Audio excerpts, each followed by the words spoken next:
All right, Duke is moving on to the Elite Eight for the third time in 3 years under head coach Jon Scheyer. What a start for him, and he had to do it versus a legendary coach. Jon Scheyer's 38 years old.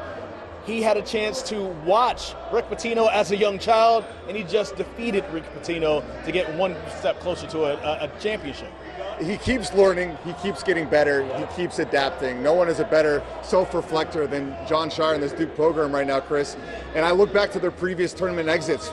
We were talking about this. Who have they lost to under Jon Scheyer? Tennessee, a tough physical team, his first year. Houston last year.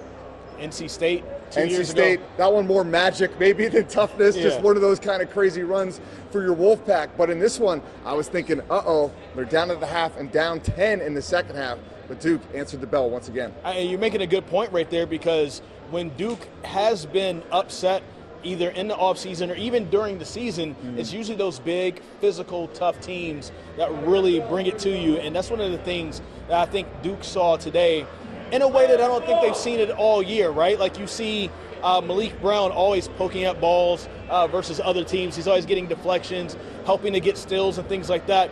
St. John's felt like they had 4 Malik Browns on their team. And also they had one of the better shooting games of the season. St. John's doesn't normally make that many threes. They made 13 threes. I think their season high for this year is 15 made threes in a game. St. John's absolutely played out of their mind in this one, and Duke was still able to answer the call. But the even biggest part about that I think is just really amazing is that Caleb Foster came back 20 days after breaking his foot, and he gave them 19 big minutes and 11 big points, and they needed all of it. I remember you were telling me, because you talked to Caleb Foster's dad, and he's sharing with you that he thought he had a chance to come back. I'm going to bring Brian Murphy in here. Yeah, we got Brian Murphy joining us now. Going to zoom out the screen a little bit on the podcast live here. I mean, how crazy is this, right? Like, you're telling me you think he's got a chance to come back. I'm thinking that's just optimism from his dad. Not only does he come back, he's the key to the game. If he doesn't play, they don't win. They don't win.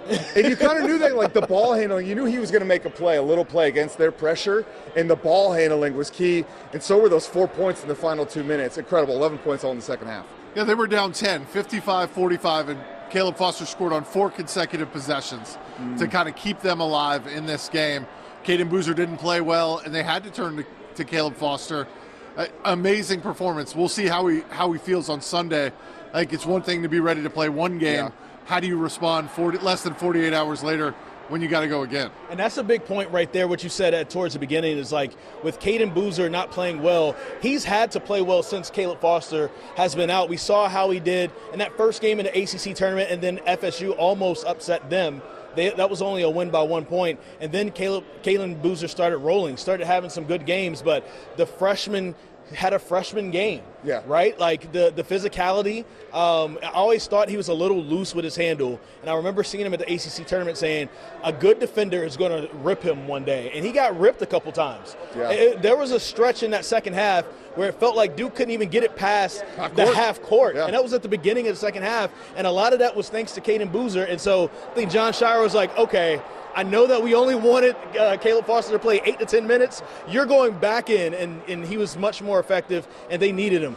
Literally a medical miracle, and they needed that medical miracle so they can move on to the Elite Eight. Look, to win a national title, it's not just about your stars. Like, everybody has their moments, you know?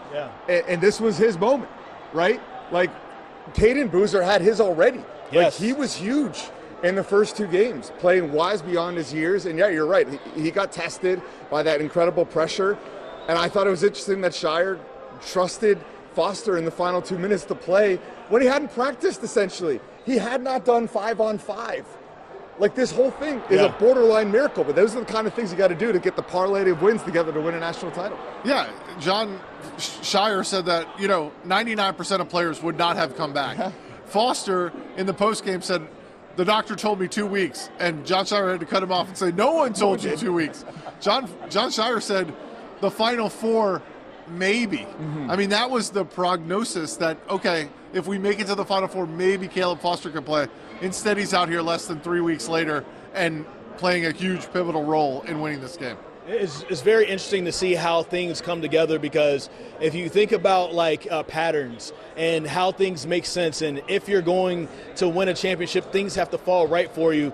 Like, it felt like Duke was dealt a bad hand with having Gongba and Foster go down with injuries towards the end of the regular season. But it may have been a blessing in disguise, because you got a good ACC tournament out of Caden Boozer and Nicholas Hemenia, who needed to step up at that time and give them great experience. And then now we're here. Foster coming back after 20 days. Carlos Boozer back in 2001 came back after 22 days, but he was cleared after 20 days, right? They go on to win a national championship.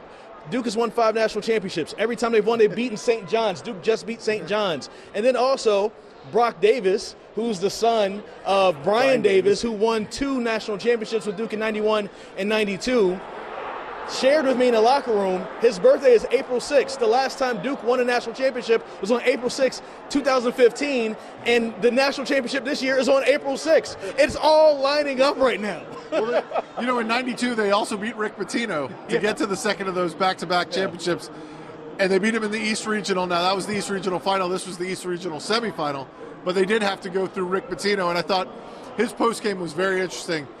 You know, you can talk about all the things that may have gone wrong for St. John's. He said, we could not stop the bully drives.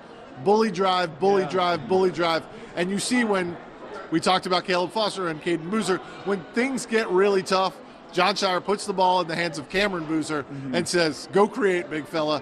And no one has been able to stop him from getting to the basket. I just want to say this really quick before we wrap up. It still doesn't feel like Duke has played a good game in the NCAA tournament. And I don't want to say it like this, but it feels like they've kind of failed up in the NCAA tournament. That sounds harsh, but like, they haven't played any really good games. The second half of TCU was a good half.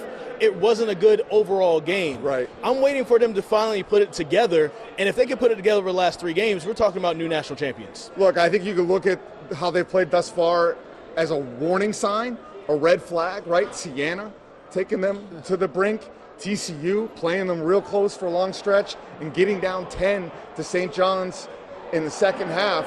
Or you could look at it as you had your chance to get these guys, and you didn't. You come at the king, you best not miss. That's true. Like I said a couple of rounds ago, now they're at full strength. Watch out. We're going to the Elite 8. We're about to find out if we're all going to Indianapolis for the Final Four. Brian Murphy, Chris Lea, I'm Pat Welter. Stick with us. We're on the journey together.